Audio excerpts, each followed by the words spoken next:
BetOnline.ag is your number one source for all of your basketball info, stats, news, and scores. Get the latest odds and lines, including the latest player reports for this year's pro basketball playoffs. BetOnline is always your sports information headquarters this season, as we have you covered for all of your sports wagering needs. Basketball, MLB, NHL hockey, right to UFC and boxing. BetOnline is the fastest and easiest way to get your betting info, including a live betting option and your favorite casino and card games you can play right from your home. Head to the website today or use your mobile device to get in on the action. Be sure to use our promo code BELIEVE, that's BLEAV, to receive your 50% welcome bonus on your first deposit. BetOnline, where the game starts.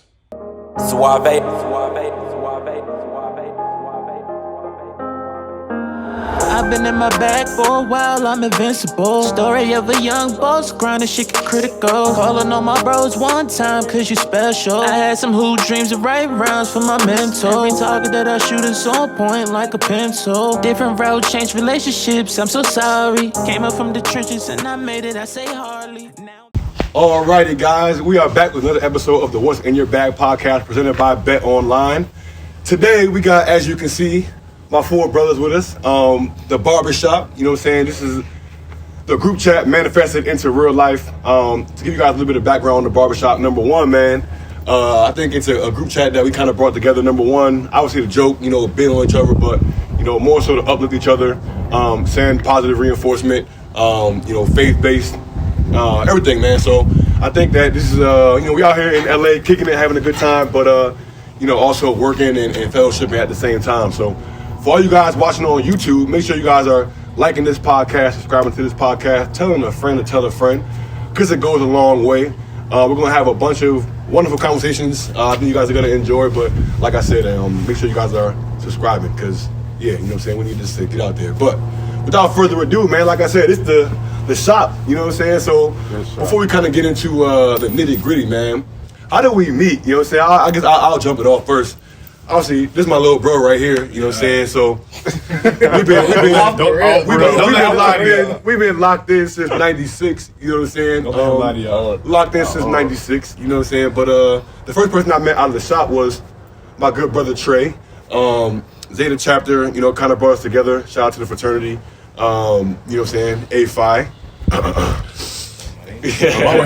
I'm the only GDI in this barbershop chat, so I'll just throw that out there and I'll let y'all go ahead. Yeah, man. You know what I'm saying? That means I'm the most talented, by the way. What does GDI stand for? GDI stands for gosh darn individual. I like how you didn't cuss. He be on his own wave. I like that. But yeah, I met Trey first. You know, honestly, this was somebody who I looked up to a lot. You know what I'm saying? Was somebody who was already in the chapter. My son. Oh, yeah. I'm trying to give him flowers. He trying to bid on me. But nah, man, he was somebody who I looked up to a lot, honestly. Somebody who was, you know, obviously playing basketball already at Yale. I was playing at Quinnipiac, and, you know, he was somebody who I kind of wanted to just, you know, model, I guess, after, and pursuing alpha, playing basketball, and, you know, we become like brothers. So this was the first person I met, and then, you know, I met these other two hooligans a little later. So I stepped in after that. Yep. I feel like first person I met, of course, my cousin. But we know The each other. easiest. We go. That's like my brother, for real. But first person I met was Trey as well. Like high school. Other than that, we stayed connected through college. Stayed connected through like adulthood. You know what I'm saying? And that's how I kind of got tied in with everybody else around here. Met you in Cuba on a trip. Yes, sir. That was a great trip. Great Top trip. 5 trips Cuba. If you ain't been, go Cuba. Shout out Havana. Me and Tank were not invited to Cuba. I just want to put that out there. Couples trip. Like Couple trip. Love is we, blind type trip. we didn't make the cut. we didn't make the cut back then, so yeah. Then Puerto Rico. Yeah. We had another trip. Trey didn't go. I didn't get invited. No, you had too much going. You was too cool to go to Puerto Rico with us. Motion man. Trey had too much motion. Yeah, way too much motion. So then I met Ace, Puerto Rico. Ace met Tank, right? In Puerto Rico, yeah. So I feel like everybody connected, like real organically. You know what I'm saying? So, Yeah. Which is crazy because like I met Trey through Derek. So this is when like I was like A jit. 9, 10 A years jit. old. Yeah, super jit. Y'all was running around AAU hooping whatever. I did, like you said, I met Ace in Puerto Rico. It's crazy because like me and Drew do What's in Your Bag, like all facts, everything. Yes, sir. And this is me and Drew's first time like ever meeting in person. I thought Drew was like, I thought Drew was like a robot. Like, I really thought he was just like, I really just thought he was Ace, just like messing around type Jones on some flip, with the wig,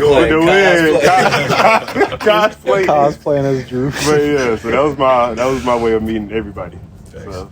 And that leaves y'all two. We'll go to you. Yeah, like Drew said, played at Quinnipiac. I like I said, I ain't pledged. I wasn't with none of the fraternity stuff. I respect all my fraternity brothers. Wow. You know what I'm saying? We got 4 Greeks over here. I respect all the fraternity brothers. Right. I wasn't with it though. You know what I'm saying? But like I said, they were Drew and Trey was in the same frat, so we would be at the same places a lot of the time. We went to one of Trey's games that year. Y'all were playing. I think it was Princeton senior year. That game was rocking. I remember that game.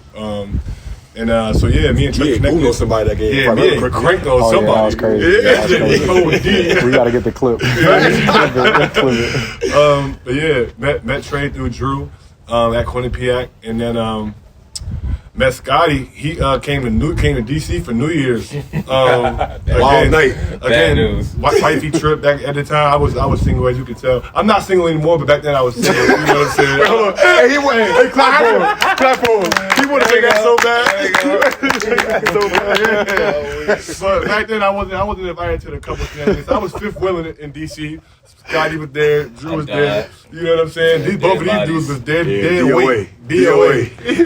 And then met Tank in Puerto Rico. Great trip. Elite trip for sure. And then we had to kick all the women out of the chat and make our own barbershop chat for the fellas. You know what I'm saying? And that's where this came from. You know what I'm saying? We didn't really kick them out. We didn't kick them out. We created our own chat. Yeah. Just the fellas. It's We could innovation. uplift, bid, talk about how the DMV got the best athletes in the world. For sure. For sure. And go from there. You know what I'm saying? The crazy thing is, I got kicked out of the Puerto Rico chat. Let's talk about that for a second. I'm guilty. I'm sorry. I got booted from the Puerto Rico chat, and I'm the reason why the chat even kind of came together. Facts. After graduation, we went to Cuba, and I don't know. I just love bringing people together. I felt like I have a good judge of who can mesh and who can get along before they're even in the same room. Facts. So the Cuba trip was great vibes, and yeah, it really just stemmed from there. I was actually, you know what's really crazy is I think I had either just tore my Achilles in Denmark when I was playing, or it was like right before. But that's when I got added back to the barbershop chat, and it was just a huge like beacon of light. Cause shoot, I was in an apartment, no lighting, hurt, couldn't walk around, and y'all was just real positive, good vibes, good jokes, good roasts, all that. So yeah, it was really dope to see. I couldn't have been in this chat. Like this must have been like pre-barbershop chat. This must have been like, It wasn't named the barbershop at this point. Yeah. Someone said it though. I started the shop, and then I don't know who was in it at first, but it was just But I the Puerto Rico know crew for sure. Yeah, I know. Yeah, you was in I there. don't think he was in it because He wasn't in it. We added him. Oh, so it was us 1, 2, 3, and 4. it couldn't be. Because then you got added, then Dalo got added, then DQ. 2-5 got added. 252, man.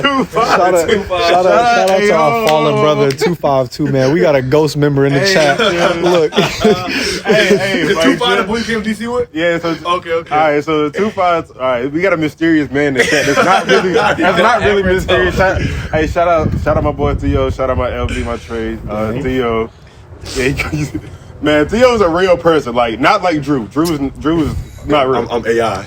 AI Drew. Theo just hates us. Yeah, Theo just he just to himself. His vibe. Shout out to the bros though, the real bros. he just waiting for us to say something so he can blackmail us. Right. Say something crazy. Chat is done He for. probably man. already has that. Nah, but definitely shout out to Dalo and DQ. You know what I'm saying? I know y'all tuning in to this for sure, but I think you said something that was super important and super valuable that I think will kind of lead us into the next topic. But you mentioned the barbershop, man. You said good bids, good roasts, uplifting each other. You know what I'm saying? I think that's something that in today's society is super important and doesn't happen a lot. I think one thing is that we can't take this for granted. We might feel like us all being in our early to mid 20s and being able to come together and fellowship and support each other is just commonplace. You know what I'm saying? But it's not. A lot of people they don't have a circle, they don't have a community of brothers who are kind of, sending that positivity. I can't think of how many times we've been in the chat, 8% a sermon or a Bible verse or, something like that just might change somebody's whole day around, So I want to ask you guys, man, I'll just throw out there and somebody can jump in, but what do you think is the biggest struggle, for people our age in finding brotherhood and finding community and being able to kind of keep it together? Because you see so many people, friendships come and go. What do you think is the biggest struggle, with that? Dudes be too cool. I'll go ahead and say it. We be too cool all the time. Like, don't nobody want to introduce themselves and be the lame that's trying to make friends. Like, we embarrassed of just trying to start something. So that's what I think it is for real. I love that. And I think some people they got an ego, so it's like, I don't need you, or everybody kind of sees friendships as transactional. Like, what can you do for me? You can do nothing for me. I ain't gonna do nothing for you. And if I find this person can't do anything for me, then there's no point in me connecting with that person. When you don't know what that person has to offer you, whether it be spiritually, emotionally, mentally, whatever. You know what I'm saying? And so I think we kind of cut off those relationships before they even get a chance to blossom at times, because we're so caught up in our own worries and our own job, our own struggles, our own stresses, that we don't really even begin to look for other people that actually could maybe help us. You know what I'm saying? I feel like it's sectioned off too. Like nowadays, I feel like you have your people you go out with, you have your people you like look to for like positive feedback, influence, stuff like that. You have your people that you like do different things with. So like it's very so often that you find people that you can kind of put all of those together and have your own niche with, and like go out, have fun with them, have a good time, hit church, or like pray together, or like positive feedback and uplift each other and do different things like that. So one of the biggest things I feel like from my circumstance is just like finding people who are in a similar niche as you. You know what I'm saying? Like you trying to figure in with a certain crowd, and that crowd may not be for you, but like sometimes you feel like that's the only crowd available, and I feel like a lot of people squeeze themselves into situations where like they're not really supposed to be. Right. But if they're not in that situation, they're going to be by themselves. So they just try to fit in wherever. And that leads to a lot of like fake friendships and different things like that. So I think like when we talk about our like friendship, I guess I sort of look at it from two terms, like space and grace. That's how I really like identify with the things that we have curated here. I think it comes from one, like this is more so once we get into the actual, like we have established a friendship. Well, I think we created a space like where everybody can be transparent. Right. Like it is nothing for one of us to come into the chat and like nobody could be saying anything in the chat, and somebody could just be like, "Yo, this is going on in my life." Like, can I have feedback on this? Like, here it is. And sometimes it's not a thing of like feedback. Sometimes it's like it could be really something like minuscule. It can be something stupid, but just having that space where you can do that. And I think we also give each other like a lot of grace to like find different avenues in our life that we want to work on, or like we know like if the other person is going through something, like to give them grace to sort of align themselves and like to help them and to help align themselves. So 100%. I just think it's like a beautiful space like we've curated. Yeah. Something that you said that I thought was super important was, a lot of times people have their friends in categories. Like you might have your go out friends, you got your work friends, and I think that even right now in this space as we're sitting here, right, we all came to LA to kick it and vibe, right? But everybody's working. Like Trey's hopping on calls at 5:30 in the morning. My man plugged in at the ESPN LA. Like we're here on this podcast, networking and talking about these things. And it's like, I think we're that for everybody. Like y'all my work friends, y'all my turn up friends, like y'all my church friends. We all tree. Nah, for real. Like we about to hit church tomorrow. You know what I'm saying? And go and do our thing. I think that's important, and I think that's something that a lot of people, will benefit from. The reality is, like you said, it's like, oh no, you said it, man. Everybody's always trying to be too cool. You know what I'm saying? And I think that, I guess the question to me is like, or the question for you guys is like, what do you think as men or as people in our age group can do to kind of I guess end that stigma, man? Like you don't gotta be too cool, bro. It's nothing cool in being alone. It's nothing cool in being a loner. You know what I'm saying? Like at the end of the day, you always gotta have somebody to lean on and fellowship on. So like, what do you think we can do to kind of, I guess, put an end to that whole narrative? Cut the pride. Everybody's so prideful nowadays. Easier said than done. Yeah, I know. But it's you asked the question, you know what I'm saying? But you gotta cut the pride. I feel like everybody, like you said, like people don't want to be lame, or feel like nowadays with digital footprints and everything else, like you make one bad move, you feel like you could be down bad for good. You know what I'm saying? If you look stupid in front of somebody, they're gonna go tell this person or that. You know what I'm saying? You can never recover from stuff like that. So I think you gotta have a genuine interest in other people's lives. Like we get caught up about how we're doing, but the ability to just say, yo, what do you need to get to that point, or how are you feeling today? Check-ins, just keeping tabs on like the things that matter to other people. That's when you realize someone like isn't transactional with you. Right. They don't care about getting something. They just have an investment in you as a person with no return. Right. Taking yourself out of it. Right. All right, so we're gonna do a quick roundtable. I'm putting y'all on the spot. We didn't talk about this before the show. everybody's gonna go around and give me y'all favorite moment from the barbershop. Whether it was a funny moment, uplifting moment, whatever. So we're gonna just go ahead and round table like this. Start off.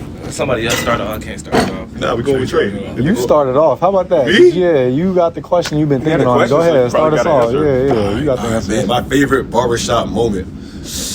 I think we had so many long-winded paragraph essays. It's just the king of paragraphs, first of all. And then we voice memos. Yeah, Oh and then my we had gosh. to implement the 1 minute voice memo rule. That rule was never applied though. Yo, y'all was sending raw wave songs in the chat. It jumped like 240. Man, I think my favorite barbershop moment was probably I think it was one of our many relationship talks, that's a topic we get to a lot. But I think I can't remember what the exact discussion was, but I remember Ace had sent the sermon from Union Church on relationship goals, the series from last year. Yeah, and you literally sent that in the chat, and I was like, man, like I think one thing that I just was taken aback by that more so was that it wasn't just like, you send in a text or whatever. It was like, like here's something that you're going through in your life, and here's something that has helped me get through it. And here's an actual whole relationship series, like 5 or 6 videos that you can actually go and apply in real time. You know what I'm saying? Like it wasn't like, oh damn bro, like you gonna be all right, hold your head up, which is cool every once in a while, but it was like, nah, like these words spoke to me. And literally, it's crazy because I watched that sermon, bro. Like, and that was my first time seeing it. I was in Portugal last year, going through a breakup, and I watched it. And I was like, yo, like it really blessed me. You know what I'm saying? So for me, to be able to actually have that come from the barbershop and something that actually was therapeutic for me, that was my favorite moment for sure. Roast sessions, definitely the roast sessions. It don't matter if we roasting each other, if we roasting somebody, like. For me, I just be needing a good laugh. Oh wait, hold on. The white Air Force One. Oh, yo, we can't. Crazy. Nah, man, you gotta blur that out. Yo, The name drop is crazy. Real rap. The name drop is I knew The what you name was drop going is to crazy. say, but I didn't think you was going to. There's somebody out there that's wearing some forces that they should have retired 4 years ago. Look, And you can go back and look at the timestamps on the IG. And it's the same force, the same creases, same spots. Not that I was watching too hard, but And they lay super tight. super tight, duper squeezing his foot, telling Hey, blood this is pressure. a lesson for all of y'all, man. Listen, you got a few months to wear them forces around, and you got to get a new pair, bro. Three wears, bro. Three wears? Three wears, What? bro. He hurt my Down south. You getting Down money, huh? south. You getting money. Yeah, you know what I'm talking about. Yeah. Like, but Well, I had my forces for about 2 years. 3 wears, Huh? bro. To get fresh, They beaters. No, but what I'm saying is like, if you getting fresh in them, 3 wears, bro. and Like, what do you do after the You're third wild wear? and Right. they're like regular wear. You know what I'm saying? They're not your beaters, but they're like, oh, I'm going to get some food, but I'm not gonna be seen by nobody. But I got like, you know what I'm saying, a regular fit on. You can't throw it on like I'm stepping out. You need crep protectors on my boy. And my like, three, yeah. and my your shoes don't be getting dirty like that. Like The white. I ain't gonna lie. The whites? I done had like one pair of white ones. I wore them like 4 times, and then after that it was like. you haven't worn them again, right? Or like you be chilling on them, like sweatpants. You know what I'm saying? They overrated to me. Yeah, but like, so that's another conversation. It's a bad deed going out in the dirty whites. Like Hold on. So let's get back to the favorite chat moments. a character. My favorite text in the barbershop, because I remember this clear as day. I seen this text, I said, I gotta add this to my notes so I never forget it.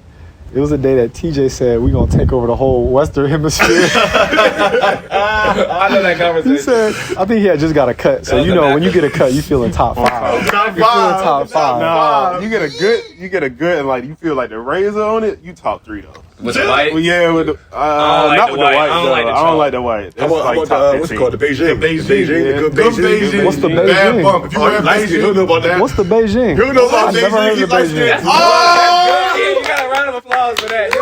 What's the Beijing? He's light skinned. If you don't know what Beijing is, you winning. That's good. Okay, cool. Beijing is All right. bad bump. For those who don't know, Beijing is when you go to the barbershop and they spray your hairline, your beard line. You walking by there looking like you got Carlos the full Boozer. hard intern. You look sweet though. The beard looks sweet. It looks sweet. I ain't gonna lie. Hey, listen. You can't shower if you put it on. Once you shower, that thing gone. Hey, you gotta go right from the barbershop to the function because you watch your face cook for that You thing. got 24 hours with a good Beijing cut. You look sweet though for 24 hours. first 24 Nah, hours. that's when you gotta get the barber to post you. If you get a Oh, barber yeah, to post you, yeah, the Beijing gets crazy. Followers going crazy. No crap. Okay.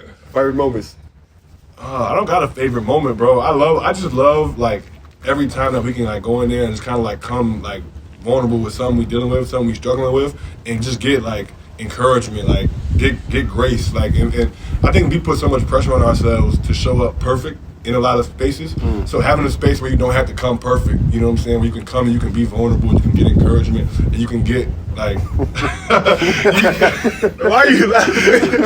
You know, and you can get encouragement, you can get prayer, whatever you might need, like. In that moment, I think that it's a great space to have people that you can laugh with and build with and get encouragement at the same time in the same space. So I love any time that we can kind of uplift each other in that way for sure. My favorite moment, it's hard to like put a favorite moment. I really like the fact that we're all out in LA right now. Like if y'all don't know the chat, but like everybody is so busy in the chat, it's almost impossible to get like 3 of us in the same spot. It worked out so crazy how it all happened so quick, so crazy, but we made it work. So like this is almost impossible. And then like just like last night, my first night in LA, so like all of us being together was a great night, great vibes. The Western Hemisphere joint is top 5. I think like for me it's just a whole situation of I grew up in like a family that was like so female strong. Like I had like so many women like in my life, and then and I didn't really have like a lot of like I had male figures in my life, but it's hard when you don't have male figures who are relatively in your age. Right. So like I've always leaned like closer to Derek and his brothers, but it doesn't hurt. It doesn't like help when they're 6 hours away, or like they move and they're still 4 hours away. So just being able to have that sense of community of guys like who let you come in and be vulnerable, and everybody else is also vulnerable, I think it's just a precious space that I don't want to ever take for granted. And TJ really the luckiest one in the chat because he gets to learn from like us right States. now. How old are you? I'm 22. Yeah, The youngest member of the shop. Yeah. Bro was born in the 2000s. Aye. That's crazy. For real? Whoa, 2000s. whoa, thing. hold on. You didn't know that? No, I didn't think about it. Wow. 2000s is crazy. I be forgetting you 22, bro. You be like, That's I never nasty. month. It never grabs in my December head. 2nd. Bro, Adam is older than him. That's nasty. You lying. Adam is older than him. December 2nd, 2000. Wow. My little brother is older than you, bro. That's crazy. That's man. nasty. That's crazy. Man. That's good bump, though. That's good bars. That's great bars, man. I think something that you said a little bit earlier was talking about just how like in today's age of social media, right? Like everybody's, somebody makes a mistake and boom, you kind of got to deal with it, in front of the whole world. And we seeing right now like the whole situation with Mikey Williams, the whole John Morant situation, like, and you mentioned just now, right? Tank being able to kind of learn and be 22 and learn from us who all 26, going on 27 soon. But like, I think the luxury of, I guess, having a space like this, man, is like, one, holding each other accountable, but I guess my question for you guys is, how can guys that are coming into fame or coming into money, right? Like we are, like I said, 27, but I'm hoping Jim will go to the moon this year and, you touching some racks and everybody, you get a Grammy next year, you know what I'm saying? Big facts. You going, I can wish that for everybody. Ace gonna be GM at the Clippers soon, you know what I'm saying? Or he might come home to Quinnipiac and coach the Bobcats, you know what I'm saying? You know what I'm saying? But yeah, we're gonna see. But I think one thing is like, man, I see these stories, man. I'm like, damn, bro, like, where are the OGs or where are the friends, where are the whatever that can help these guys, man? So I think my question for the shop, man, is like, like, what do you think we can do, or not us specifically, but our generation can do, man, to kind of avoid these type of situations, man? I feel like everybody's having this identity crisis. Why are you trying to be something you're not, or trying to uphold this image? Like, how can we kind of just be more comfortable in our skin, so we can avoid these type of situations where guys is crashing out at 22, 23 years old, or Mikey, he's 19, right? Like, what do we think?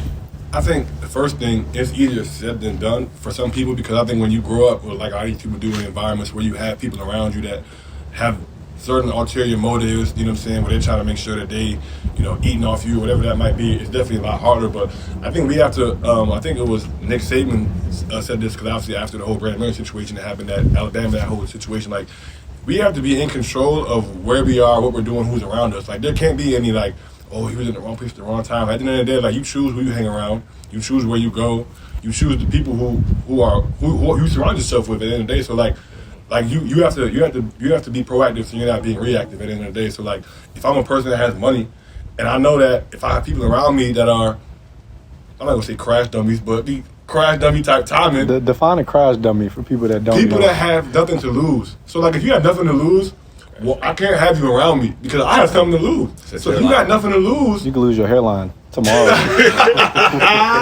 if I lose my hairline, kick me out the check. Okay. What's wrong with the ball? What's wrong with the ball? You gotta embrace the body. Don't have to half blend. That's bad bump. that's Half bad. blend is bad That's bump. work. You gotta go Nasty full work. bald or full Beijing. committed. You Yeah, mean? well, I'm gonna look at this camera. Check. I'm gonna have these dreads until they back here. No. I'm gonna have a Oh, my hat. goodness. You feel me? I won't allow it. I'm never cutting my dreads. I won't allow it. I'll be Stevie Wonder with the hat on my jokes for I cut my dreads off. Just let y'all know that now. You definitely are stepping down from all facts when you get it. For sure. You're not letting you on camera with that. I'm gonna have the hat on. We gonna be cool. Yeah, we cut my boy off from the gems he was spitting. Nah, but I feel like you have to. Like I said, if you have nothing to lose, you can't be around me. Like, because at the end of the day, like, if we go out or if we're in a position where, in a snap of a finger, your whole life could change. You know what I'm saying? Where it's, you know what I'm saying, people out here don't think. Like, when guns get involved, everybody out here got a gun nowadays. Like, so I think just being able to remove yourself from a situation proactively, like, don't go there. Don't have them people around you. Like, if you can't have a good time, if you out drinking, don't drink. Go out sober. Whatever it might be, like, just be proactive in preventing that stuff from even happening. Because at the end of the day, like, these people, these athletes, they make too much money to be wrong place, wrong time, to be in them type of situations. So preventing yourself from even getting in them situations in the first place is what I would say first and foremost. I think a important thing to hit off of that is, like, you brought up people who don't have anything to lose. And I think sometimes, like, we're in a world where we sort of have this idea of, like, if this person is not, quote, on the same level as me, like, then they're not valuable to me. Yeah. I think, like, sometimes we have to realize, like, you're going to be friends, or you're going to be in situations with people who may not be, like, on the same career status as you, or, like, maybe in the same financial situation as you. And I think it's a thing of, like, it's okay to have those people around if you feel like they bring you value. I think it's one thing to they bring you value and versus they don't bring you value. Yeah. And I do think it's a thing of, like, even if this person has nothing but this person I have a friend with, they should care enough about me, not even themselves, that they wouldn't do these things around me. So I think I wasn't even talking about the career aspect.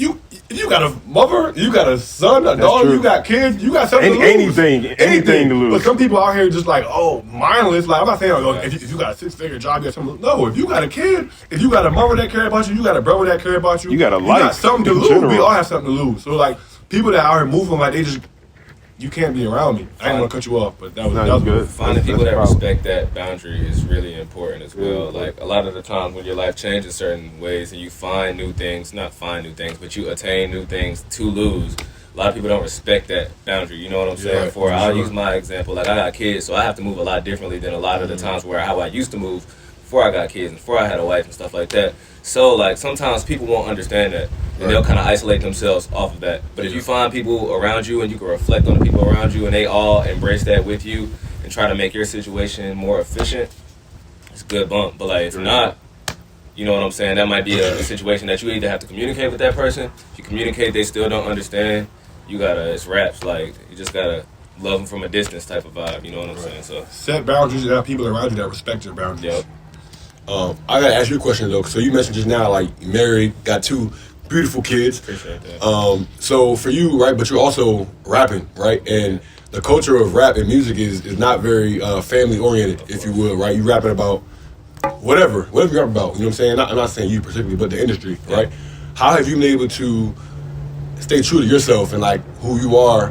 And, like, the fact that you do have a family and kids that, shoot, they're going to be hearing your music in a couple years, you know what I'm saying? Like, but still, at the same time, trying to level up in the industry, right? Because at the end of the day, there are certain markers you have to hit in order to, you know, go viral or get picked up by a label, right? So how have you been able to navigate that, you know, by having a family in your situation? Be like, I don't try to be too hard on myself, honestly. Like if I gave my 100% for the day, and like I'm like a perfectionist in my own mindset, so like I'm very hard on myself and I'm very tough on that. I feel like that's something a lot of young artists, entrepreneurs, creators, different people struggle with. Like we live in such a hustle culture that's like if I didn't win today, did I actually win? But if you gave it your 100%, you made a step forward to where you're trying to go. You know what I'm saying? I feel like a lot of people are like, I didn't do this today, I didn't get that done, or I didn't knock everything out on my list. But at the end of the day, if it's meant for you, what's meant for you is going to come into fruition at all times, I feel like. So I don't try to, I used to stress myself out, like, oh, I didn't get this done, or oh, my song didn't do this many numbers, or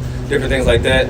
I just push and give it my all, and like, work hard, pray hard, get in the studio as much as I can. And then like what you said about like your kids listening to your music and stuff, one thing, the biggest thing that changed when I had kids versus like when I didn't have kids with music is like I can't let my kids see me fail. Like I can't go out sad in front of my kids. Like that's worse than anybody. Like I know he was talking about bro getting knocked out in the street in front of his chick. That might be worse than that. Cause like if your kids see you as a failure, that makes it okay to them for them to fail. You know what I'm saying? So what? I think my fault.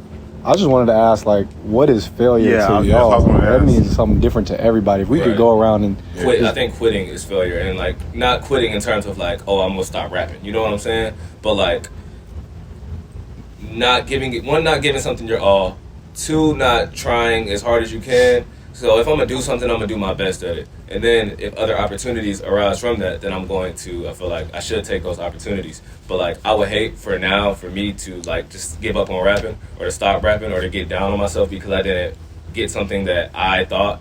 I saw in DDG's song that I was listening to, it's called The Summer. He was like, I want to be one of the greats, but I'm comparing myself to Drake. But like Drake, the biggest, you know what I'm saying? Like he's doing a lot. He's making money. He has a career off of music. Right. So you know what I'm saying? He won at the end of the day.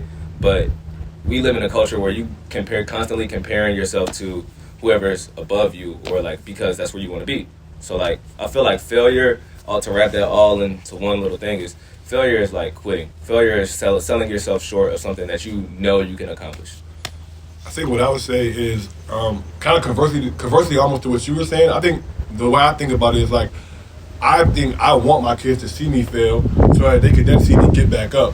Because I feel like if my kids see me fail and then they see me get back up, then they know that it's okay for them to fail and they can get back up from it. So like, I want my kid to see me trick off some money and get it back. I want to not trick it off in a bad way. Trick it off. Not trick it off in a bad way. But I want my son to see me get fired from a job and get another one. You know what I'm saying? So that he can say, okay, when I get fired, I can bounce back. You know what I'm saying? Because I think so many people, they see their parents fail at something and they quit, and then it's like, okay, well this is a habit now. You know, then you start. That's how cycles get built in families, and so I think it's important that we teach our kids that it's okay to fail, and it's okay for you to get back up. And every time you fail, on to the next. Okay, like how can I redeem the situation, right? And how can I restore the situation? And what's next? So that's why I think I was trying to flip that as opposed to saying, okay, as opposed to thinking don't fail, say, okay, once I do fail, what's next? How do I get back up from that? It's put me on game. You know what I'm saying? Because that's something I struggle with. You know what I'm saying? Like everything. Like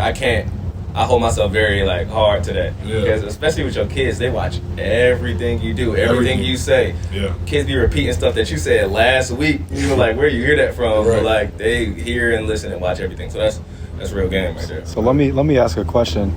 We're all athletes, right? The barbershop full of athletes. I'm sure when we were kids, we all had that vision of us in the league, NBA, NFL. And to set that as the standard of success, I guess, can anybody speak to just like when they had to redefine that and pivot and redefine success based off of that failure? Because that's not even a failure, not making it there. I'm just curious how y'all was that all y'all goals? Like I played sports and that was never my goal. That was definitely a goal, bro. You know what I'm saying? I never cared. And I would say like, Overseas guys could definitely speak on that. I would say now, like even still playing overseas, like honestly, just being honest, I'm still trying to like redefine that, bro. Because in my mind, I always tell myself like, damn, like I should be in the league, bro. It's crazy, and it's like by the way, dudes be 45. Man, still saying that. Yeah. It's crazy because I'm gonna tell y'all a story. So I'm at pickup on Thursday, and it's a compliment, but it was kind of like, damn, right? So we playing pickup or whatever, and I'm frying, like I'm cooking, right?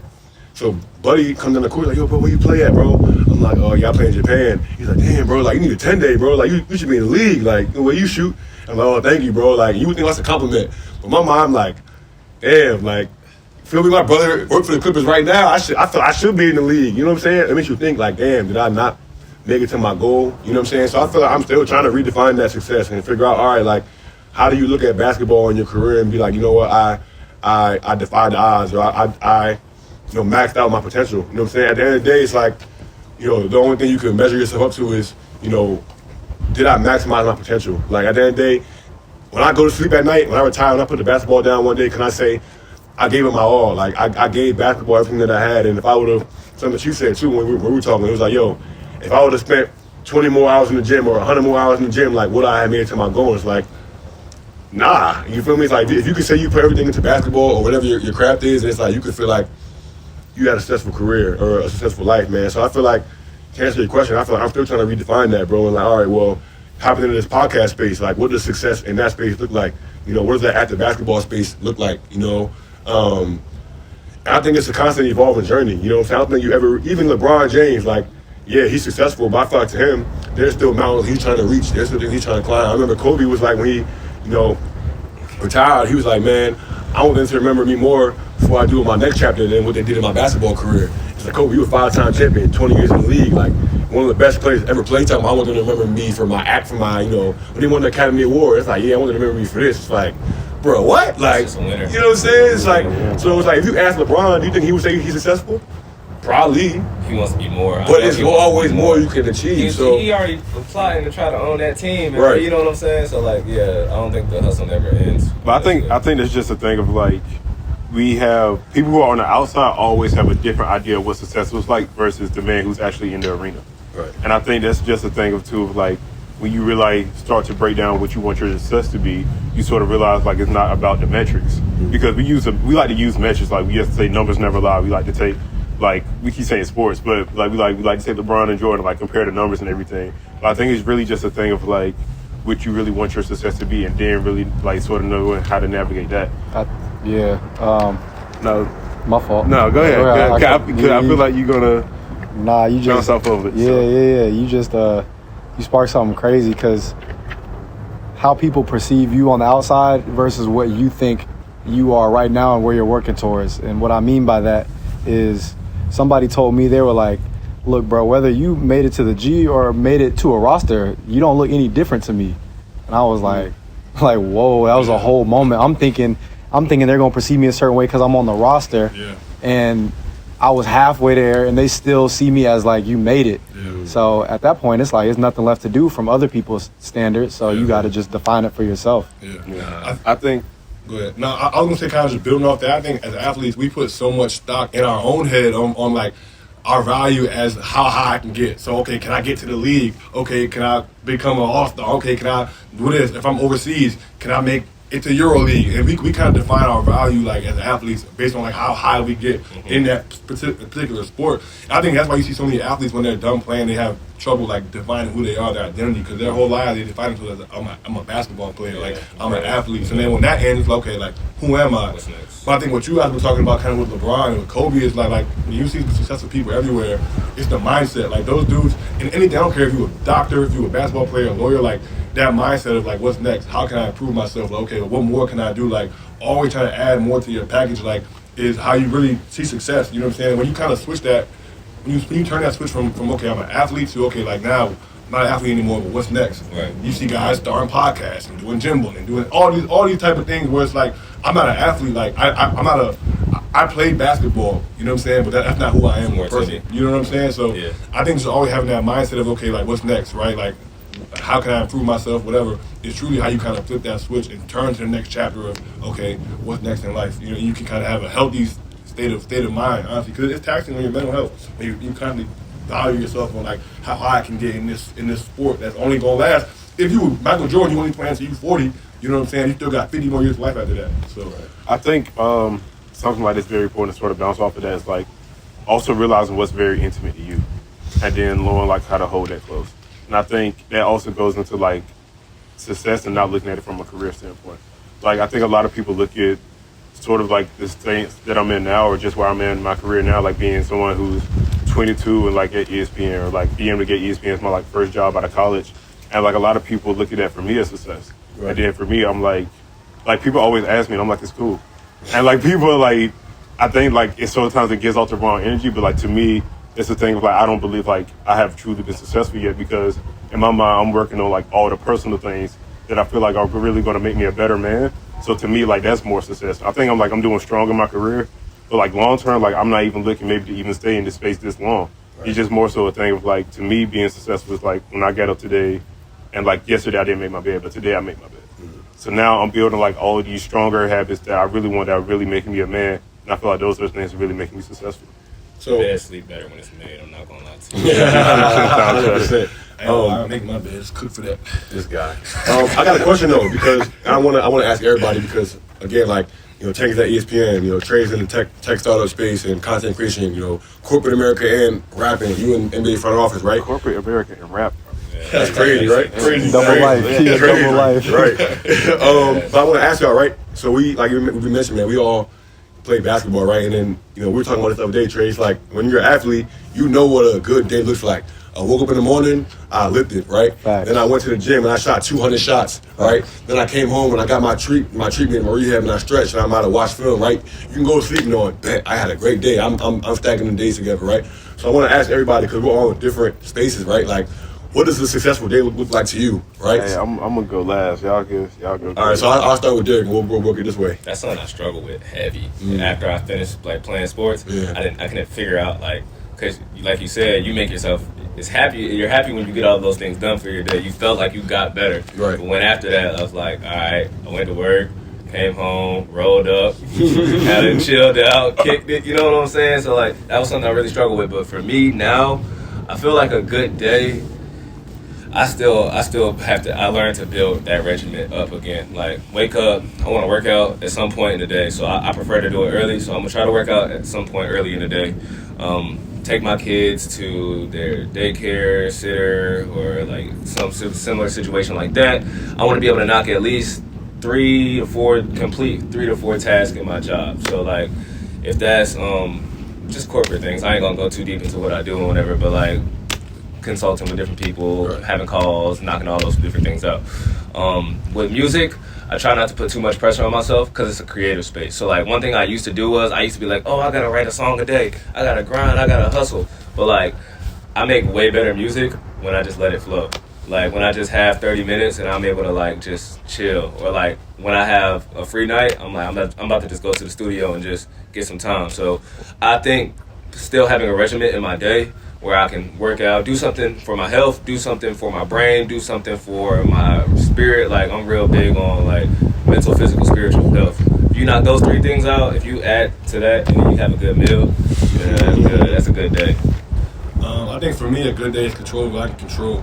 Because I feel like people get so caught up in the outcome and the result. But for me, like, it always has to be process over product. Like, at the end of the day, if I'm building habits every day that are getting me towards where I want to go, then that's all you can do. Like, I can't control, you know, how you perceive me. For me, like, I'm an intern right now with the Clippers, so like my whole thing is obviously the end goal is to get hired. But I'm not gonna get hired tomorrow. I'm not gonna get hired the next day. Only thing I can do every day is control what I can control. Get up at the same time every day, be on time, be on the court when I'm supposed to be on the court, and control what I can control. And if I wake up every day and control what I can control, and the process is the same every day, then I hope that at the end of the year I will have stacked enough good days that the product at the end of it will be beautiful. You know what I'm saying? And if I can say that every day I control what I can control, I can live with the result. So for me, that's what a good day is building them habits.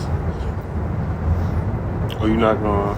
Oh, I mean, I guess I feel like I was going to let y'all parlay it, but I feel like for me, I mean, basketball is kind of simple, so I'll do like content creating or podcasting. I feel like for me, a good day is being able to like edit and get out a social clip. Number one, like whether that's Instagram, TikTok. It's hard, man, being able to go to like, playing basketball, bro, going to practice, trying to get meals in, coming in and out. Then I got to come home and edit a clip. You know what I'm saying? Like, and mind you, I'm doing Twitter, Instagram, YouTube Shorts, TikTok. Like, that takes a lot of time. You know what I'm saying? So if I can just come home, go to practice, get a lift in, and be able to get a video out in a day, I'm cool. You know what I'm saying? That's a good day for me. I feel like we don't have a bunch of staff running it or like all these money where I can hire a bunch of people. So it's like everything's kind of on me to kind of make sure. And obviously Tank and Alexis and Keith and Connor, the whole team. But like it's hard, man, trying to be able to do that. So for me, I try not to be like, again, like you said, I try to not put too much pressure on myself. Like, yo, if I can get a video out, then that's a good day for me, man. You know what I'm saying? I had practice. I leave it at that, I think something I realized, like, the more I get into my career, the more I'm developing to, like, being a professional, is realizing just how many good days are days where I don't do shit. And we don't, like, we live in this culture, like, everything is, like, oh, grind, hustle. Like, oh, yeah, like, I only slept, like, 4 hours last night. Like, I was working all day. I'm like, yeah, that's cool, but, like, I'm a person who's been like, yo, I'm going to get my 8 hours. Because, for one, like, when you get your 8 hours, you're more productive, your ideas are better, everything is better. Like, I'm gonna do everything I can to try to get my 8 hours. You need them 8 hours. I need my 8, but to me, I slept 8 hours, bro. right? Well, you, But still, like, that's crazy. I just think it's a thing of like people look at the whole 8 hour thing like it's crazy. Like, what are you talking about? But it's more so a thing of like, this is a good day to me because today I prioritized something that made me feel good. And I think like being productive is cool. But like I know there are some days where like it's okay for me to put this on the back burner for another day because I just had the chance to spend 12 hours with my friends like who I haven't seen in the break because we all been working and we spent the whole day like laughing. Like that was good for my soul, that was good for my energy, that was good for my health. So like it's definitely a balance. Like sometimes you have a good day and it's like, yo, I knocked out everything on the list, did extra work.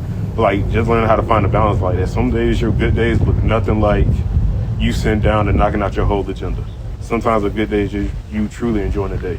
So just find the balance. Yeah. Man. I think one reason why it's so hard to transition from sports to post-sports life is because with sports we have a goal, like a very clear goal. Every single athlete, their goal is to win a championship, period. At the end of the season, coming first, whatever that looks like.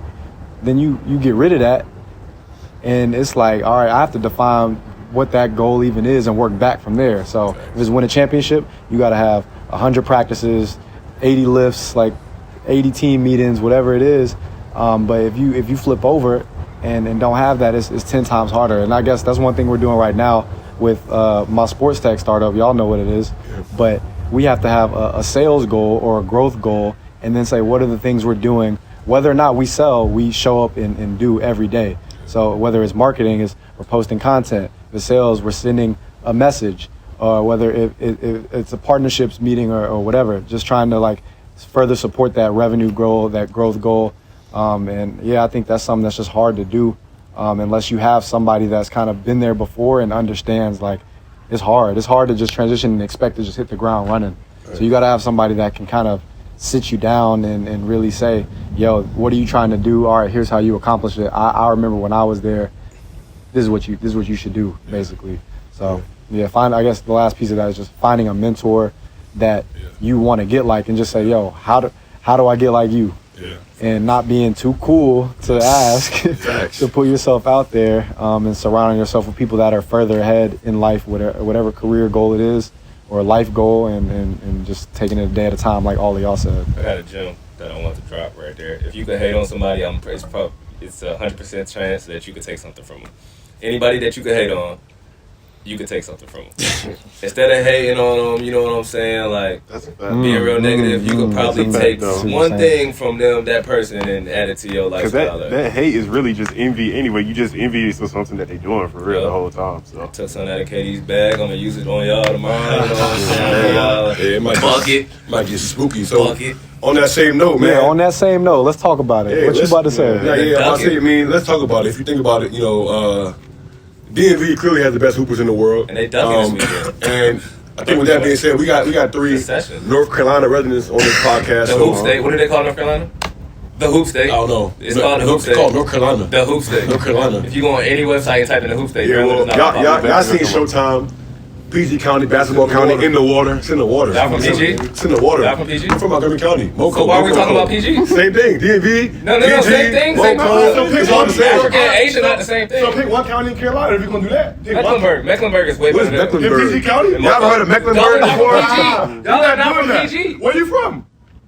Are you Charlotte. from Mecklenburg? Yes, I'm from Mecklenburg County. I was born in New Jersey. I live in Mecklenburg County. You ain't even from North Carolina. He from Jersey. Talking about some North Carolina. Right, he said tripping. I was- He said He tripping. is set tripping. He said tripping.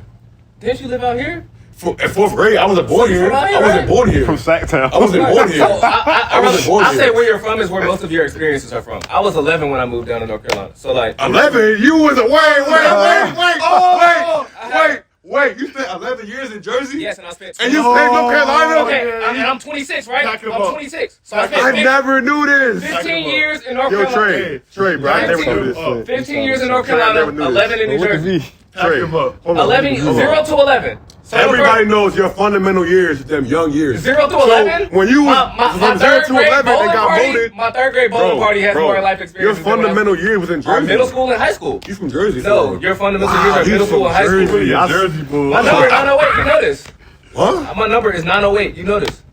But You from Jersey? majority of my life, my experiences are in North Carolina. I can't believe this dude. I never knew this. Wow. I never knew bro was from Jersey for 11 years. That's cap. I swear to God, I never My knew. Nah, number- I knew he was born there. I know he was My like number is Jersey. 11-year resident. That's I crazy. don't look at that little number, bro. 0 through 11. 11-year 0 resident. is through crazy. 11? You can't claim North Carolina. Yeah, You were an yeah, 11-year nah. resident. That's 11 years of That's Jersey. cap, That's no. crazy. 11 years? That's cap. 11 years, You were bro. born If you, like damn near raised there. middle school, high school, college, your developmental years. Nah. You And get I the didn't, developmental years I in didn't North go away Carolina. for college. But he was I lived born in- there and lived there for I- 11 years. I can see if he lived- like moved around. Okay, Bro, it would be crazy. different if I went away for college and then I moved after college to somewhere.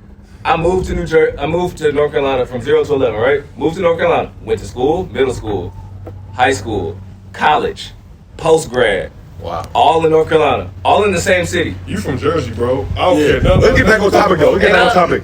North Carolina don't got nobody like the The Durant. Durantula. Steph Curry. 35. Steph Curry. KD had That to call rings- it. that rings before and after. Like I said, How Y'all many rings does Steph have? Listen, It don't matter. He got two Is he good better than KD? KD? How many rings does Steph He better have? than KD. KD. No, how many does he have in total? Because of Hold on though. Is Steph that better than has four KD? He has 4. And how many does KD have? KD gives on. Let's move on to Steph 2 let's rings. move on to how many MVPs does Steph have? Hold up. How many So MVPs Steph does better than KD KD? have? Let's get into it. Steph couldn't beat Big Daddy Bron, so he called up KD. Big Daddy to come Bron? get him. He's a freak. Wait, hold on. LeBron was whooping them boys 3-1. He said, "Yo, KD, big bro." Y'all acting like Big LeBron. bro. Y'all acting like LeBron is from Moco though. I need your help, big bro. LeBron is not from Moco, so why are we talking about LeBron right now? We're talking about North Carolina. We're talking about your king couldn't beat Bron, so he called up the GOAT. And who was he called up the Durant and who and had said, "Yo, I need help." Who had I need KD help. beat? He lost to LeBron too, right? Yeah, he was a baby. He was a baby. He was 21. He was 21. Yeah, he lost to LeBron I don't too. know. He was a baby. He lost to LeBron too. Steph Curry is not better than Kevin Durant. KD is a career number 2 man. Got drafted number 2. Oh wow. Was number 2 overall national top 100. That's how the DMV boys did. They be number 2. Wow. They finished second place. All right. Who got the best food? New York? Or I mean, my fault. Well, I should ask you about Jersey for real. Jersey, North Carolina, or DMV? Who got the best food? Nah, he doing you greasy in the drink. DMV. Are we talking about? Are we talking about? It's not a debate. I just heard that Baltimore has better food from DC from this man right here.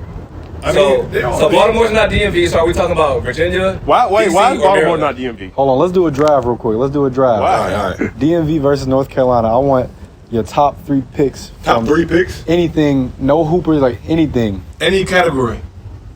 Let's do a drive. North Carolina versus DMV. Okay. And what? I'm And saying talk though- about what is the DMV first. DC, Maryland, Virginia, but it's only the Metro line. If the Metro don't go to your city, I ain't gonna capture So it's you. Moco I ain't gonna and Metro? capture you. I ain't gonna capture you for the sake of this argument. I'm including Baltimore. No, you Because it's a can't. part of Maryland. It's a part of Maryland. So if that's the case, everybody in we're gonna Maryland. count Everybody in Baltimore. Maryland. Yeah, It's come on, Baltimore I do know part of the North DMV. Carolina. They have a whole state of North Carolina. No, it's so we not. should get the whole state of Maryland. No. And that don't even make sense. We're part of the state of Maryland. Per capita is what we're talking about, honestly. But for If this we're talking drive, about the though, whole state of Carolina, we're doing the whole state of Maryland. I don't even ask the question. So you can't include Virginia then. Don't All include right, we Virginia. can do Maryland versus North Where's Carolina. North Carolina? Oh I my bet. goodness. Now, hold Oh on. my, You oh said, my give gosh. us the parameters for this draft. Is it like you said, any like in life? Like it's not just Yeah, basketball players. anything. Play Kevin Durant. Top 3 people. top 3 things, period. Kevin Durant. Wow. Michael Jordan. Chase Young, I don't know if he actually Chase Young don't make. No, he's not making the cut. You know, he defensive player of the year, right? Or rookie of the year, something like that. What's he? Nah. That's your team, Commanders. He was the rookie of the year. Rookie of the year. Okay, he up there though. I'm just throwing. Hold on, so we can name 3 things, and y'all just named not 2. y'all. Chase Young is Chase Young is no. Chase Young is the number 2 best thing it's on the He tour. didn't say Wale. He didn't say. No. About DC in general. Yes. So we can put like food on there. Yes. Oh Anything. yeah. Anything. Watch All right. that. Yeah, for sure. We going. So let's 2 steps back. Okay. The question is DC versus North Carolina. Yeah. Give No, me your Maryland versus North Carolina. DMV versus North Carolina. Give me Okay. your top 3 things. Top 3 things. The Tarantula. Number 1. Wow. For sure. Call that man by his nickname. Tarantula. Wow. 3-5. That's nasty. Bad man. Does he know you? I don't know. I don't know. Hey, KD, if you see this, man, show my man some love. Yeah. We gonna see KD tomorrow. Yeah, Sunday, game 1. We gonna see KD. You loving this man down, and y'all play. He the enemy. He the enemy of this series. You loving the ops. Listen, he from where I'm from, so yeah. Dirt would be disappointed. Who? Dirt. Yeah, you're not OTF. Anyway. You're not OTF. Yeah, the Tarantula. DC is chocolate city, like black excellence. Like you got black lawyers, doctors, the smartest of the smart people in Gentrification black going excellence crazy up there. down there. That's number 2 for sure. And number 3, He's struggling. it's too many options of food, dog. But the food is really What's the food? Because you said seafood. You said You cannot get seafood better than you will in the DC metropolitan area anywhere in the country. So seafood. in Baltimore. Seafood. You not gonna get better seafood in Louisiana? It's the same ocean. You're not gonna in get better seafood in Louisiana? For sure No. better. For sure better than In Baltimore than it is in Louisiana? Guaranteed. Yes, for sure. Guaranteed. For sure. That's for sure. Wow. So your top Somebody's 3 from Louisiana in seafood, the shop. DQ, right? DQ from there. Yeah. Ain't he? Yeah. You went for there. Yeah, Alexandria. Would you agree with that? So you said Tarantula Chocolate City. and Black excellence. You know what I'm and saying? seafood. And All right, You didn't even name like the brunch capital of the world. You didn't even just say brunch as a whole. He ain't say nothing about the half smokes. All right, hold on. You. Look at half smoke. Look at This is y'all segment right here. We not gonna chime in? I'm gonna let I'm staying out of this, Derek. Okay, top 3 things. I'm gonna go people. North Carolina. I'm not even gonna say stuff. Michael Jordan, J. Cole, and I'll take a little bit of time with my 3rd one since you took a little bit of time. Does Maryland have beach, mountains, and like in between? What's in between? Define in between. The city. The cities. Yes. Y'all have mountains in Maryland? Yeah. Where? Trump country. Where? I was like Allegheny, like Y'all have like cities out there in the mountains? No, Do you cities in the Does mountains. anybody visit the mountains? People go out there to camp and stuff. I swear. Ain't no specifics. other place other than Cali with beach, mountains, and like regular That's not land. true. Like Maryland's on North the Carolina. coast, just like Cali. That's It's no other place like North Carolina with the landscape. cap. That's cap. That's literally So are you going? What are you saying? Are you like North Carolina landscape? has the best options for seasons, landscape. We got J. Cole and we got Michael Jordan. That's your 3. Michael Jordan, best hooper ever. J. No, Cole. he's not. He's the best hooper ever. Oh my gosh, did you hear this, man? We're not even getting Okay, to we'll even That's say not great. for you. For number two best hooper ever. He's number 1, but we're not. J. Cole, would you say J. Cole is a top 3 artist of our generation? Yes. Oh wait, artist or rapper? No. Rapper. We'll say Yes, rapper. yes. Are we including females? That's what I'm saying. Who are you going? Wait. No! Let's get into Who it! are you gonna say? Beyonce is over J. Cole. I wish you would say she not. Beyonce's a rapper? You said artist. We just clarified on Okay, rapper. I wanted to clarify. Yeah, I wanted to make sure. He in top 3. No, hey, since you want to talk about Beyonce, Yeah. name your top 3 Beyonce songs right now. Oh, are we talking about like radio stuff, or like we talking like for the soul? You a Beyonce fiend? You part of the Beehive? I do my list. I ain't do my list. Damn. Go ahead. I'm sorry. Before we get to the Beyonce, we can get that later. Ooh, wait. Excited. Talk about clear cut nails and stuff. DC brunch, for sure. DC brunch. Yeah, undefeated. Is it more for the aesthetics or is it the taste of the food? Everything. When I'm out in DC, Everything. the vibe is the aesthetic. Everything. All Aesthetic, food. food, music, vibes, Cool. everything. Better than Atlanta? For sure. Cause Atlanta, no. And this is what I've read on social media. Atlanta is all aesthetic, no quality. The food is I bad, the service is bad. I You don't get, you know what I'm Okay, saying? respect. So DC Atlanta, brunch. if y'all see this. And I heard there's a restaurant there, supposed to be. Yeah. DC brunch, go-go music. You know what I'm saying? Go-go music is, can't get that nowhere else in the world, in the country. That's number 2. I respect that. Number I 3, respect this list. I don't respect your list. number 3, Mumbo sauce. They struggling, No, yo. no, no. Look, I was athlete. In I'm North not- Carolina, I'm not barbecue athlete. is way better than Mumbo sauce. And number 3. North Carolina is best barbecue. Damn. This is our takes. Who's my third? Who's my third, bro? I'm trying to think of like an actor or actress or something like that, or like a. It's so many actors from Logic. There's so many L's from Maryland, bro. Go ahead, say Logic. No, hell no. I can't give it to him. I'm claiming. I can't claim him. I can't claim him. Claim him, Right? Claim him. I'm claiming him because he was the president. So that's in D.C. So Obama. He's We from claiming Chicago. Obama. We claiming Obama. He was in the White House. So we claiming He's him. from Chicago. What? So what? He was in the White House. in And he's DC. from Hawaii. Matter of fact, he's from His Hawaii. kids went to Civil War Friends in D.C. So they got residents. You know what I'm saying? So yeah, we claiming them. That's trash. DC. Your list is poop. Civil War Friends. Obama's. Yeah, Yes. cool. We claiming them. That's 3. So, Anyways, so you that's said, fine. what were your 3 things one more time? D.C. brunch. DC has the best brunch in the country to you. Go-go music. Is go-go music the best style of music? It's the most unique style of music in the country. Okay, I can respect that take. 100%. And the Obamas. And the Obamas. The Obamas. So we got about 5 minutes left in the podcast. I would love to get some quick hits, some hot takes, some something. Okay, for sure. So I think we gotta get, before we get to that, everybody go round table it.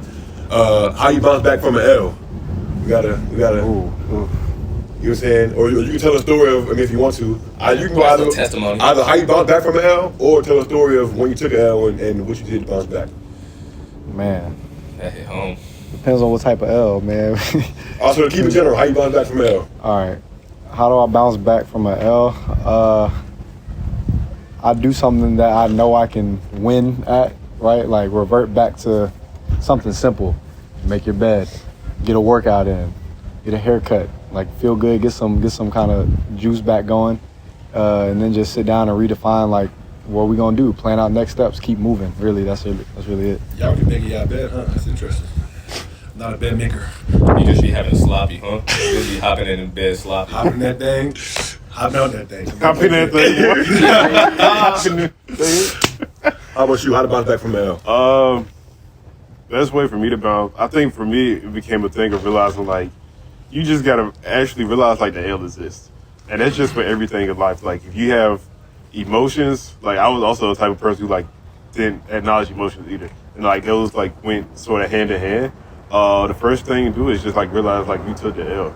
And, like I think it makes it easy. Accept the L. Yeah, so you accept the L, you realize what it is, you sit down, you reflect the L. And then after that, I think for me, it become a thing of like just doing things that you know feel good. So like going to work out, things that you know are gonna like genuinely like boost your serotonin, boost your mood, put you back where you're supposed to be at. And then after that, it's just like you take the L for what it is, and then you just learn to apply everything you learn from that L going forward. So, and I think it's something that always helped me. Like if it doesn't, I don't spend more than 5 minutes on it if it won't matter more than 5 years. So like anything that's small, like a small L, like I don't even take that to heart. Just focus on what you can control and it's on to the next. Shit. I think for me, it's just taking the first step. I think it's so hard after you take an L, like you get fired from a job, you break up with your significant other. Like the goal is to get another job. The goal is to hopefully at some point in time, find another person, get married, whatever. But taking that first step is the harder time. You just kind of want to lay in your bed and woe is me, all that stuff. But I think just taking those small steps, like small fake steps. You know what I'm saying? Like if I just lost my job, okay, tomorrow I'm gonna apply for one job. Tomorrow I'm gonna update my resume. You know what I'm saying? If you broke up with your significant other, and you down to yourself, okay, like I'm just gonna go on one date, see how it goes. You know what I'm saying? I'm not gonna sit here all day. I'm just gonna plan something and see how it goes. Take one fake step, see how it goes. Take another fake step, and just take it one day at a time. No doubt. I think it's cliche, but just focusing your energy and understanding that like there's good things that come out of losses. Like every time you lose at something, you're either gonna play again, you're gonna do it again, or you're gonna get better at it. And at the end of the day, you gotta feel the L and kind of like channel that energy. Like as bad as it sounds, like me personally, a lot of my drive, a lot of my focus, and a lot of my push is based off negative energy that I've kind of like repurposed and you know what I'm saying, use as like billboard material. You know what I'm saying, hang it up in your room or like always reflect on the time, actually feeling hurt, feeling losses. I'm one of those type of people, like he said, I'm not very like super emotional, but I do feel anger. So like anger pushes me. I'm not gonna like put that on to other people, but allowing anger to bubble inside of you and push you, keep you going. So Right. I think I'll keep mine kind of simple, but I think it's facts is just getting around family and getting around community.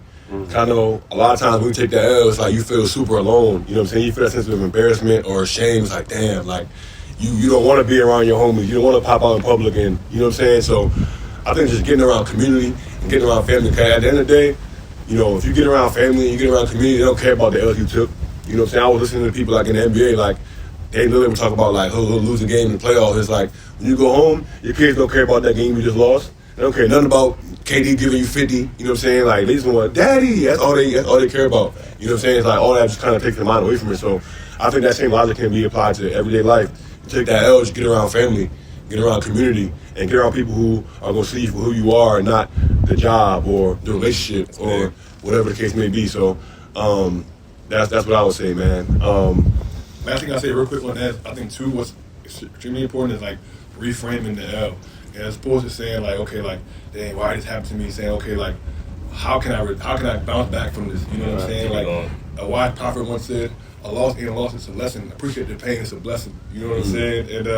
And every loss there's a lesson in it, there's a blessing in it. You know what I'm saying? It was Harriet Tubman. Was it Jay-Z? It's Harriet Tubman. Harriet Tubman? Yeah. Okay, I don't know. I think I want to I was gonna say something that was extremely ignorant. I started laughing now. I was like, nah, I was just. I think reframing that, like every loss, there's a lesson in it. There's a lesson in it. You know what I'm saying? So trying to like just think positive. Okay, like what's God trying to do here to redeem this situation? You know what I'm saying? And focusing on that and trying to bounce back in that way, I think is super important as well. Right. So last quick hitter we got. We're gonna do what's in your bag. You know what I'm saying? We got a bunch of steppers in here. You know what I'm saying? So we're gonna play on the look at this dude. Hey, I say we got a stepper. The first thing Trey did was look at dude's face. We got steppers there. He said. That's news to me. Let's not get defeated in here. It'll get real nasty. It's a calm day. It's hot out here. You know what I'm saying? So we're gonna round table it. All right. Y'all stink. I don't know about y'all. He got anyways pulled back. Right. Right. They got on socks with him talking about we stink. Hey, shout out Birkenstocks. Shout out Birkenstocks. Y'all want Hey, comfort? that's a cool bronze color too. Thank I you, ain't cool seen bronze these, Birkenstocks, man. With They socks change is your life. crazy. They change your life. Hey, Trey got about 2 shades darker sitting in that spot during this podcast. I needed it. Oh man! All right, so we're gonna round table it. You going out to the club, right? What's in your bag? Number one, what's going in your tote bag, crossbody bag, whatever bag you carry to the club with you. Number one. And number two, give me the fit. Like what you wearing? Give me the fit. Yeah, that's a good question. Right now, I think what's in, at least for me and my body type, is like the cropped top. Like not like my belly button hanging out on the physique, but like nah, I'm not saying. Look, I'm not saying one of those. I'm not saying one of those, but like a cropped fit, like something that's form fitting. yeah, like it's not a long tee. It stops a little bit higher up. It makes your legs. Like what Zion gonna be wearing? Yeah. Hey, don't be wearing them jumps though. It's still all the Carolinas. They get That's your swag, like Zion swag. A form-fitting top, nothing too tight. Zion swag. We gonna some looser fitting pants, man. Baggy is back in. Tim Duncan. And I'm gonna go with the Common Projects. It's a real underrated shoe. It's a if you know shoe. Y'all used to wearing Jordans and Balenciagas, but it's Right, like it's levels. Like, It's levels. Sometimes you just need something calm and let people know, like, okay, like I know how to dress, but I'm not giving y'all all the sauce. Okay. And then for the cologne, we going You gonna drop the cologne? I'm not. that's it. Cologne? Nah, I'm a Never drop the good shit. Yeah. Okay, all right. You didn't give us what's in the bag. What's in your bag? What's in my bag? What? A Kodak camera. We keep a Kodak camera in the Alright, bag. Yeah, alright. that's it. How about you? All right, I'm going out. I probably definitely got like, I'm like a jewelry person, cause I just feel like anytime I'm a bit like sort of basic person. Mm-hmm. So like I like to wear basics. I like to wear some calm like earth tones, but then I sort of like to have. Yeah, but yeah, I like the basics, and then I sort of like let the pieces complement. I'm a bit like compliment person, cause then it's like an aesthetic. So definitely like my jewelry, like my rings, watches. outside of that, I would definitely say like boots. Like just being someone who's from the South, I think that's sort of like a staple in my closet, like having a good rotation of boots. But I think it's Such also a cute answer. But I think it's a thing. I think it's just a good staple to have, and I feel like for me, it's just a good representation of like my personality, especially them still like rooted in Southern culture, but also like the intricate details of them. Like they sort of like tell the story with it too. And then outside of that, probably like a good fitted though. Cause then that shows like the duality to it. If I get like a fitted on with the boots, it's like, oh, you may be from the country, but like you don't know where I'm from for real. And that's why I like to play it. 'Cause I feel like I'm a very diverse person, so I want the fit to be like a little diverse. This brother is 100%. All right, so first of all, I'm gonna answer the first question, which was when I was asking what's in your bag. I meant like literally like what's in your bag. So number one, if I'm stepping out, I got a tote bag, as y'all know. Phone chargers in there. Chapstick is in there. Can't have chapsticks when you going out, fellas. Bad vibe. Chapstick is in You there. know what type of time he on in the club. Wow. I can't. So because I have chapstick, that's the type of time I'm on. Hey, Kiss that. kiss in the club, man. Wow. You know what he on. Anyways, Girl, where you chapstick. going? Hey, so y'all know who let's be in there? Ashy. Let's be Ashy in the club. Snow White. Anyways, My girl don't be in the club with me, so I ain't, you mean, go ahead. so you gonna be there with Ashy lips? Yep, Because the girl out there? Sure am. My girl Wow. out there, so I gotta be ugly. Wow. Right? Like what? So yeah, charger, chapstick, cologne. Gotta have to smell good. You know what I'm saying? Always need to freshen up. What else is going in the bag? What's in there? Oh, my sunglasses for sure, shades, and a mask. Cause you know we still kind of folks be nasty out here. Gotta keep the mask just in case. And the fit, I'm pretty simple. You know, Laura, if y'all watching this, sponsor me, Please. I'm probably our number one. Begging you, I'm probably our number one. You feel me? Customer, you know, ambassador. You know, so I'll probably have one nice little Zara tee. These not Zara, these Phase. I would shout out to the brand. Shout out to the brand in Rhode Island. It's called Phase. Good cargo pants. Great drip right here.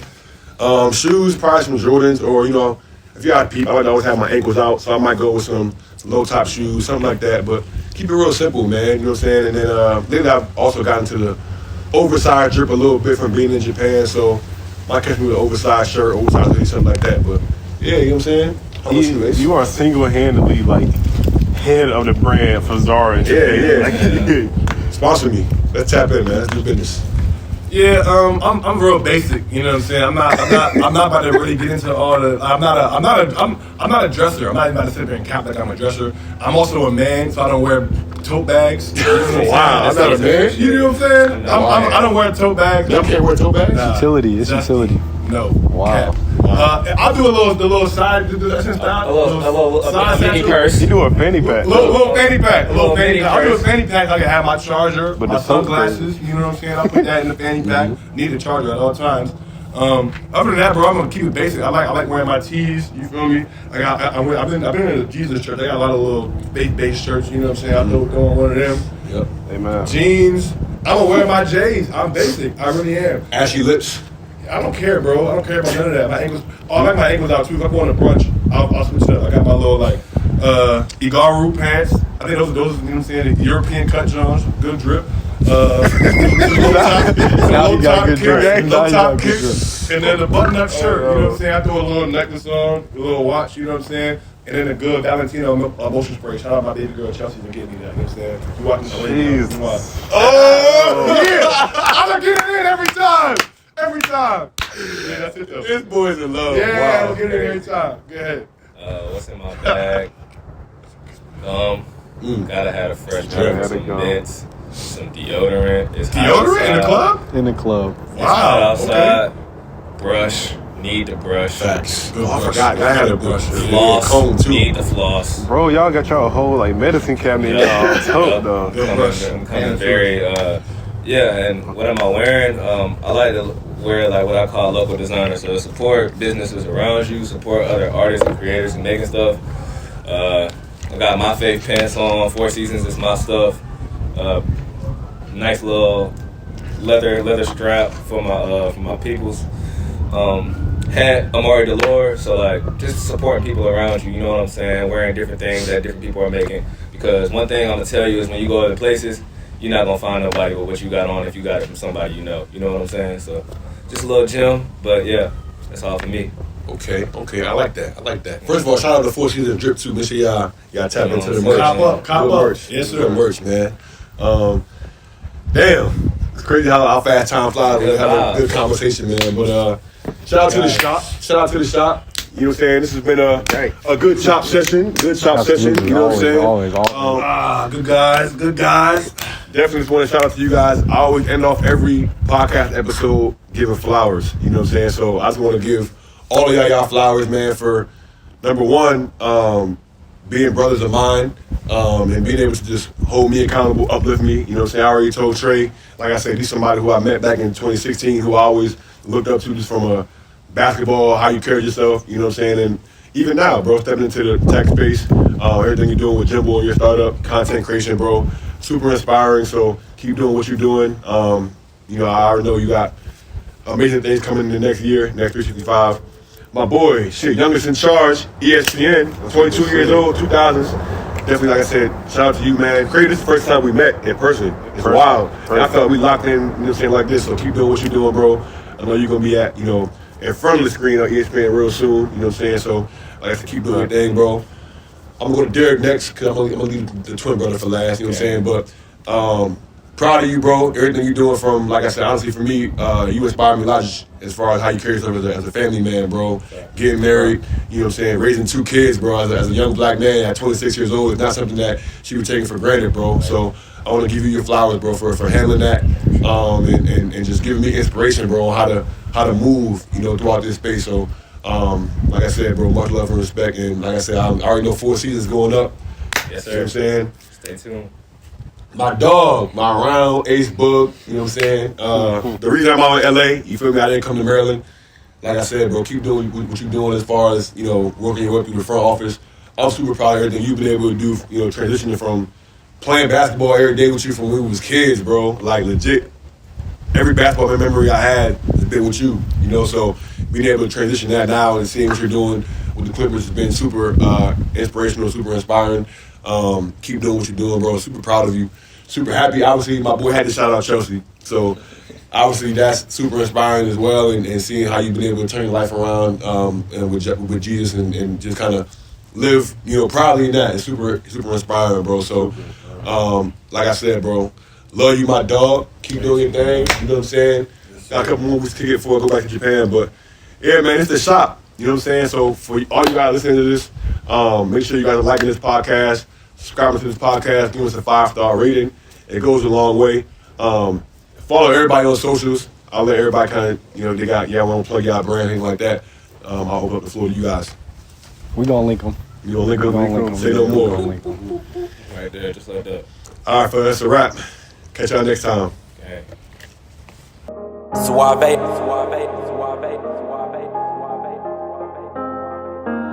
I've been in my bag for a while, I'm invincible. Story of a young boss, grinding shit get critical. Calling on my bros one time, cause you special. I had some hoop dreams of right rounds for my mentor. Every target that I shoot is on point like a pencil. Different route, change relationships, I'm so sorry. Came up from the trenches and I made it, I say hardly. Now